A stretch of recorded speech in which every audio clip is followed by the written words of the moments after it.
안녕하십니까. 황태순 TV의 황태순입니다. 2021년 1월 12일 화요일 오후입니다.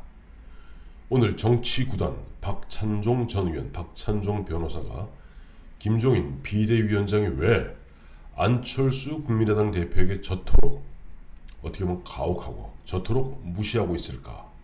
그리고 왜 지금 김종인 비대위원장은 3자 대결 구도로 가도 충분히 승산이 있다 라고 이야기하고 있을까? 그 속셈을 갖다가 꿰뚫어보는 분석을 내놓았습니다. 정말로 무릎을 탁 칠만한 그런 분석이었습니다.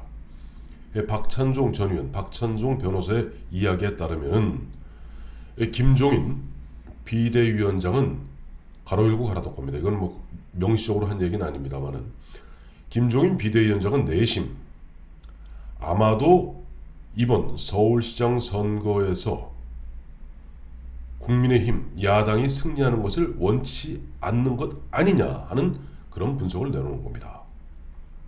깜짝 놀라셨죠? 무슨 얘기인지. 박찬종 변호사의 이야기에 따르면, 자, 김종인 위원장은 평생을 갖다가 이원 집정부제 신봉자다.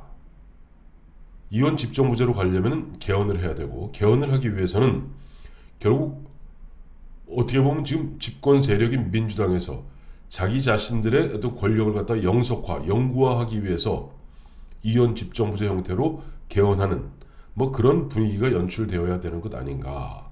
그런데 이번에 부산시장 및 서울시장 보궐선거에서 야당이 이겨버리면 그 기세를 타고 야당에서는 자, 이제 왜 우리가 굳이 이원 집정부제, 즉 권력 분산하는 이른바 분권형 개헌을 왜 우리가 하지?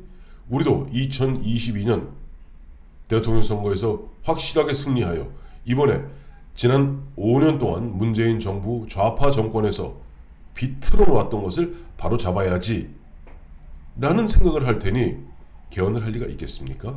그러니까 이제부터 가로 닫겠습니다.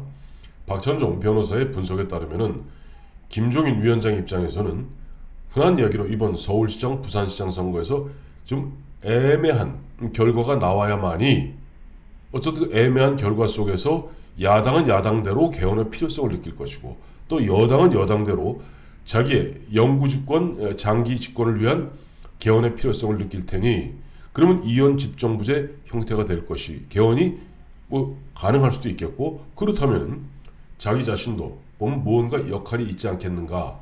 그렇기 때문에 이번에 확실한 필승의 카드인 안철수와 국민의힘 후보의 단일화, 이 부분에 있어서 의도적으로 안철수 국민의당 대표를 무시하고 폄하하고 난 거기에 관심 없다, 신경 쓰지 않겠다 라고 하는 것이 아닌가 하는 그런 분석을 내놓았습니다. 왜 그렇다면 박찬종 전 의원은 갑자기 이 판에 뛰어들었을까요? 박찬종 변호사 같은 경우는 저도 여러 차례 예전에 종편에 있을 때 여러 차례 자주 배웠고 또 뭐 그 이전에 제가 아주 예전 95년, 94년 그 무렵에 현실 정치판에서 뛰고 있을 때 그때 박찬종 변호사를 여러 차례 배웠습니다. 그리고 박찬종 변호사 같은 경우는 94년 8.2보선 당시 김동길 박사, 그다음에 박찬종 대표, 이 두 분이 공동대표. 그 당시엔 당 이름이 신민당이었습니다. 예전에 그러니까 정주영 씨가 만든 국민당의 후신이죠. 그 공동대표로서 제가 보좌하고 있던 박철원 의원 부인, 박철원 의원이 빠지가 떨어지고 그 부인인 현경자 후보가 나갔을 때 대구에 와서 한 달 동안 지원 유세를 해주었고 지원을 해주었기 때문에 그분들하고 각별한 그런 관계가 있기 때문에 박찬종 그 변호사의 분석 정말 어떻게 보면은 보통 사람들이 놓치기 쉬운 그런 부분을 꽉 짚어주었다고 저는 평가하고 있습니다. 왜냐? 오늘 마침 김종인 위원장은 아침에 CBS 김현정입니다. 거기 나와서 인터뷰하면서 한 얘기예요. 물론 양자 대결 구도로 가면 좋겠으나 나는 안철수에는 신경 쓰지 않는다. 그리고 3자 대결 구도로 나온다 하더라도 1995년 지방선거, 특히 서울시장 지방선거 때와 비슷한 양상이 벌어질 것이다. 그때 집권당이든 민자당은 정원식 전 총리를 후보로 내세웠고 민주당은 조순이죠. 조순 전 한은 총재를 내세웠고 당시 무소속 돌풍을 일으키고 있었던 사람이 박찬종 변호사인데 결과적으로 해보니까 조순이 이겼다 라고 이야기하면서 제가 다시 한번 그 인터뷰 내용을 읽어보니까 자신이 3일 전에 조순이 무조건 이길 거라고 얘기한 바 있다 라고 도사 같은 얘기를 하고 있습니다만 저도 그 당시에 현실 정치판에서 대구 시장 선거 당선을 위해서 애썼던 한 사람으로서 그 당시 판을 정확히 알고 있습니다. 그 당시 95년 제가 이제 뒤에 이 옛날 1994년 10월 21일 붕괴된 성수대교를 갖다가 배경 화면으로 쓴 이유가 있습니다. 1995년 지방선거의 당시 결과부터 놓고 보면은 집권당이던 민자당이 그 당시엔 전국의 광역단체가 15개였습니다. 그땐 울산과 현재 세종이 없을 때죠. 민자당이 5곳. 다음에 김대중, 그 당시 김대중 DJ는 아직 현실 정치에 정계복귀를 못한 상태입니다. 아태재단 이사장일 때인데 그 당시 민주당, 그러나 DJ는 방방곡곡에 지원유산 다 나갔습니다. 민주당이 4석, 95년 초에 YS한테 배신당해서 민자당에서 쫓겨났던 JP가 만든 자민련이 4석, 그 다음에 대구, 그 다음에 제주 무소속이 2곳. 이래서 당시 집권당인 민자당은 거의 폭망 분위기였습니다. 왜 그랬을까요? 이미 YS 정권 93년, 94년 2년을 거치면서 국민들이 신한국 창조다 뭐다 하면서 개혁이다. 똑같죠. 지금 문재인 정부하고. 거기에 많이 질려 있었습니다. 그렇기 때문에 민자당에 5곳만 주었던 것입니다. 특히 서울 시내 25곳 구청장 중에서 집권당인 민자당이 구청장을 차지한 곳은 강남과 서초 2곳밖에 없습니다. 나머지 23곳을 몽땅 민주당이 먹었습니다. 결국 그런 흐름이 있었기 때문에 조순 씨가 너무나 당연하게 된 겁니다. 그리고 결과를 보면 당시 민자당, 집권당의 민자당인 정원식 씨가 받은 표가 20.67%, 조순 씨가 받은 표가 42.35%, 무소속의 박찬종이 받은 표가 33.51%입니다. 그러니까 그만큼 집권 YS 정부에 대한 반감이 극심했던 거죠.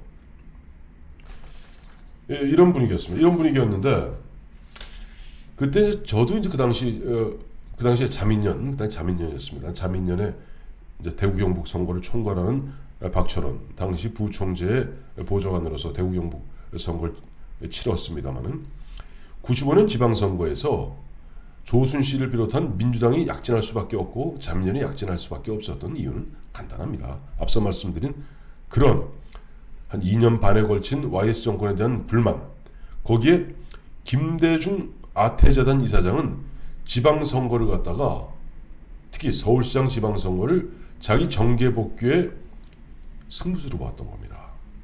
정계복귀.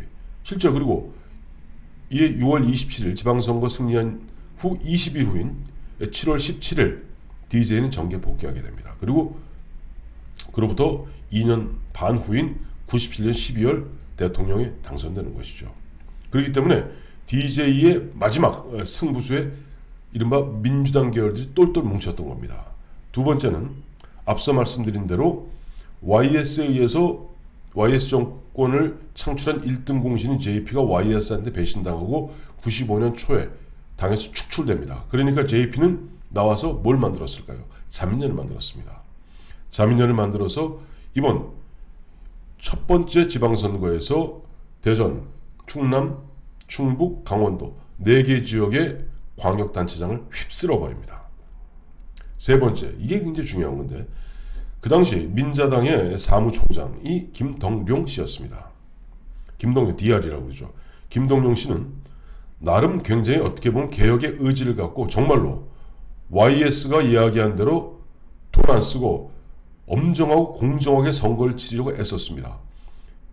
그 DR이 그때 95년, 26년 전 이야기니까 그때는 막 돈들이 막 횡행할 때거든요. DR이 깨끗한 선거를 치르다 보니까 민자당 후보들이 폭삭망한 겁니다. 어쨌든 이와 같이 박찬종 씨는 아니 지금 김종인 위원장 참 엉뚱한 얘기하는데 왜 내 얘기를 거들먹거리면서 뭐 안철수를 갖다 지청구하고 지금 안철수가 인기가 높으나 결국 박찬종 꼴날 것이다 라고 얘기하느냐, 불쾌하다 라는 뜻입니다. 그러면서 박찬종 변호사의 이야기는 안철수를 갖다 끌어안고 후보 단일화 하지 못한다면 필패다. 저는 박찬종 변호사의 말에 100% 동의합니다. 또한 오늘 마침 보니까 홍준표 전 대표 같은 경우도 나경원 전 의원과 오늘 오전에 오찬을 같이 했고 하면서 김종인 위원장을 확 찔렀죠. 목리 부리지 마라. 지금까지 그래도 뭐 그럭저럭 김종인 씨 잘 살아온 것 같은데 막판에 그와 같은 자기 아집과 자기 고집에 사로잡혀서 목리 부리면 인생 추하게 끝난다 라고 칼끝을 세웠습니다. 어쨌든 저는 홍준표 전 대표가 이야기하는 지금 김종인 위원장의 목리는 박찬종 변호사의 분석대로 은근히 그다 완패하면 안 되죠. 부산은 먹고 서울은 아슬아슬하게 지는, 그러나 안철수와 국민의힘 후보 둘이 합쳐놓으면은 제법 표수가 나오고 결과는 어쨌든 완승을 거두지 않기를 바라는, 즉 국민의힘 야당이 완승을 거두는 것이 자기 자신의 정치적 입지와 향후 정치적 그런 행보에 오히려 좋지 않은 결과를 준다, 뭐 그렇게 생각하는 것이 아닌가 하는 박찬종 변호사의 분석에 정말 무릎을 치면서 혹시라도 김종인 위원장이 박찬종 변호사의 그와 같은 분석대로 그런 생각을 갖고 있다면 홍준표 전 대표 이야기대로 목리 부리다가 진짜 인생 추하게 끝날 수 있다 하는 생각을 하게 됩니다.